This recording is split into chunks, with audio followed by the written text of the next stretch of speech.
आप जो है आप स्टोर करके रखोगे तो आपको गर्भधारण जल्दी हो जाएगा। तो ये आपको साइंटिफिक कहीं भी प्रूफ नहीं हुआ है कि आप अपने स्पर्म को जो है स्टोर करोगे तो उससे जल्दी से जल्दी गर्भधारण हो जाएगा, ये कभी नहीं होता है। हाँ, आप 2 से 3 दिन पे आप जब कब कॉन्टैक्ट बनाया जाए, कितनी बार बनाया जाए और कॉन्टैक्ट बनाते समय कौन-सी गलतियाँ नहीं करना चाहिए जिससे कि हमें प्रेगनेंसी हो जाए। हेलो फैमिली, आपका हमारे चैनल में बहुत-बहुत स्वागत है। फ्रेंड्स, अगर चैनल पे नए होंगे तो चैनल को ज़रूर सब्सक्राइब कीजिएगा। मेरा दूसरा चैनल है नीलू हेल्थ टिप्स के नाम से है, तो वहाँ पे भी आप ज़रूर विज़िट करिएगा। वहाँ पे हेल्थ से रिलेटेड वीडियो आपको मिल जाएँगे। सबसे पहले बात करते हैं कि बाद कॉन्टैक्ट कब बनाने चाहिए। तो पीरियड के बाद आपको कॉन्टैक्ट बनाने के लिए अपने ओवुलेशन के डेट को कैलकुलेट करना पड़ेगा। जब आप अपने ओवुलेशन के डेट को कैलकुलेट कर लोगे, उसको समझ लोगे, जान लोगे, तो आपको कोई भी समस्या नहीं आएगी, क्योंकि महिलाओं को यही समझ में नहीं आता है कि उनका ओवुलेशन कब होने वाला है, वो कब ओवुलेट कर समय आपको कॉन्टैक्ट में रहना इसलिए ज़रूरी है क्योंकि उस समय एक परिपक्व अंडा आपकी ओवरी से बाहर निकलता है और वही अंडा फ़्लैपियन ट्यूब में जाता है और जब कॉन्टैक्ट बनाओगे तो वही अंडा फर्टिलाइज़ होता है। तो इसलिए आपको ओवुलेशन के टाइम पे कॉन्टैक्ट बनाने चाहिए। अब फ्रेंड्स, आपको ओवुलेशन का टाइम निकालना नहीं आता है, लेकिन आपको ये तो पता है कि आपके ओवुलेशन आपका पीरियड का साइकिल कितने दिनों का है। अब कितने लोगों को ये नहीं पता है कि पीरियड का साइकिल किसे कहते हैं। तो पीरियड का साइकिल उस टाइम को कहते हैं, उस फेज को कहते हैं जो कि आपके पीरियड के बीचों-बीच का दिन आता है। जैसे कि अगर आपका पीरियड 1 तारीख को आया, 1 जनवरी को आया और अगला 1 फरवरी को आपका पीरियड आया या फिर 2 फरवरी को, तो ये इसके बीच का जो दिन होता है, ये 30 दिन का बीच का दिन आता है, इसी को पीरियड की साइकिल बोला जाता है। 1 से लेके जिस दिन पीरियड आया, 1 तारीख को पीरियड आया या फिर 2 तारीख को पीरियड आया, तो 1 से लेके और पूरे अगले 1 तक आप कैलकुलेट करोगे। इतना तो आपको पता होगा कि आपका पीरियड कब आ रहा है। अगर आपको ये भी नहीं पता है कि आपका पीरियड कब आ रहा है, पीरियड की टाइमिंग क्या है, तो आपको एक काम करने हैं कि अपने पीरियड के 10वें दिन से, अगर आपका लॉन्ग साइकिल है, तो पीरियड के 10वें दिन से आपको कॉन्टैक्ट बनाने शुरू करने हैं। अब फ्रेंड्स, बहुत सारा कमेंट इस बात पे भी आता है कि हम लोग हफ्ते में कितनी बार बनाएँ, तो ये सारा चीज़ आपके ऊपर निर्भर करता है कि आप हफ्ते में कितनी बार बनाते हो। वैसे अगर आप ओवुलेशन के टाइम पे 3 से 4 बार हफ्ते में बनाओगे, तो भी आपको कंसीव हो जाएगा, क्योंकि मेन जो ओवुलेशन होता है उस टाइम पे आपको कॉन्टैक्ट बनाने चाहिए। उस टाइम पे अगर एक भी बार कॉन्टैक्ट में रह लोगे, तो आपको प्रेगनेंसी 100% हो जाती है, अगर ओवुलेशन के समय एग्ज़ैक्ट समय आप निकाल के बनाते हो तो। अगर आपके पास टाइम नहीं है, हस्बैंड-वाइफ वर्किंग हैं, अलग-अलग रहते हैं, तो उस टाइम पे आपको करने क्या है कि एक मार्केट से ओवुलेशन का किट लेकर आना है और अपने ओवुलेशन को डिटेक्ट करना है। शाम के समय उस किट में अपने यूरिन को जो है सैंपल डालना है और डाल के उसमें जब भी डबल लाइन आ जाती है, तो समझ लीजिए कि आपका उस टाइम पे ओवुलेशन होने वाला है। उसी टाइम पे एलएच हार्मोन जो है पीक पे होते हैं। सारे लोगों को ये भी नहीं पता है कि ओवुलेशन के डेट को हम कैसे जो है चेक करें और उस ओवुलेशन का जो किट है, उसको हम कैसे चेक करें।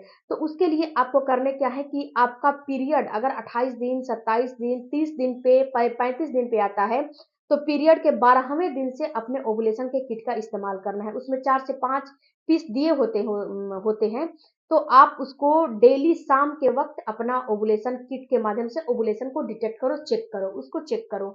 अगर हल्की भी लाइन आती है तो समझना है कि एलएच हार्मोन बढ़ा हुआ है, ओवुलेशन होने वाला है।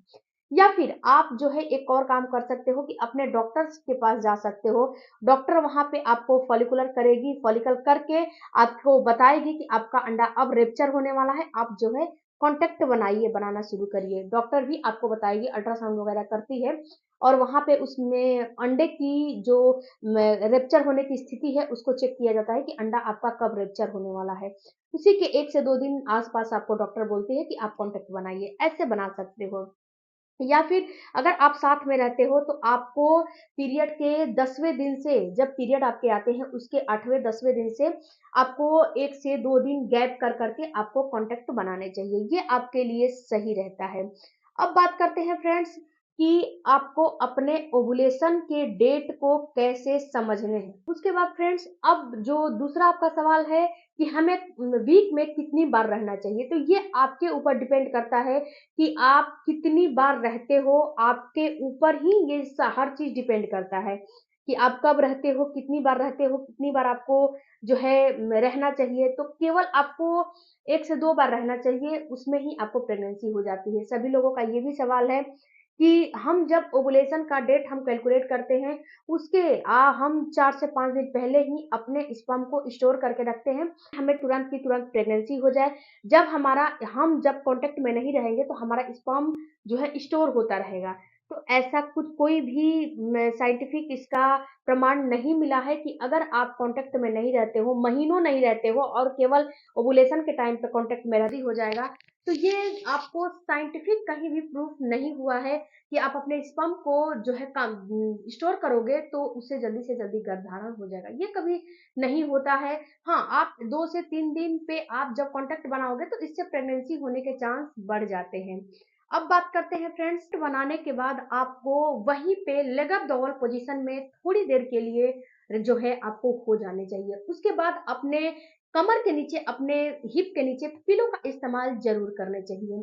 उसके बाद आपको फ्रेंड्स, आपका जब आप कांटेक्ट बना लेते हो तो जो आपका इम्प्लांटेशन के लास्ट का 10 डेज होता है, जैसे कि आपका पीरियड का ये 20 डेज खत्म हो गया, 20 दिन खत्म हो गया, और जो लास्ट का 10 दिन बचा है उसमें आपको कभी भी कांटेक्ट नहीं बनाने चाहिए। अब आपके दिमाग में आएगा क्यों नहीं बनाने चाहिए, क्योंकि उस समय फ्रेंड्स की आपको हेयर वॉश भी नहीं करना होता है, और आप जब कांटेक्ट बनाते हो तो आपके यूट्रस में कॉन्ट्रैक्शन पैदा होता है। इससे क्या होता है कि आपको मिसकैरेज का चांस काफ़ी ज़्यादा हो जाता है। इसीलिए आपको उस समय कॉन्टैक्ट बनाने से मना किया जाता है कि आपको कॉन्टैक्ट में नहीं रहने चाहिए। कभी-कभी मुस्लिम वर्ग में ये ज़्यादा देखने को मिलता है। बनाने के बाद सुबह में या फिर उसी रात को हेयर वॉश करना पड़ेगा। उसके बाद आपको अपना साफ-सुथरा होना पड़ेगा। तो उस समय अगर आप हेयर वॉश करोगे तो आपका गर्भधारण जो है खराब होने का चांस रहता है। तो ना तो आप 10 डेज में हेयर वॉश करो, ना तो आप 10 डेज में कॉन्टैक्ट बनाओ। ये आपके लिए सेफ्टी रहेगा, ये आपके लिए सेफ रहेगा। तो इसीलिए जो इम्प्लांटेशन का समय होता है, जो भ्रूण है आपका वो इम्प्लांट होने के लिए आता है, तो उस समय आपको ये काम नहीं करने चाहिए। कॉन्टैक्ट में नहीं रहने चाहिए, और आपको अपना हेयर वॉश भी नहीं करना चाहिए। ये 2 काम आपको बिल्कुल भी अवॉइड करने चाहिए।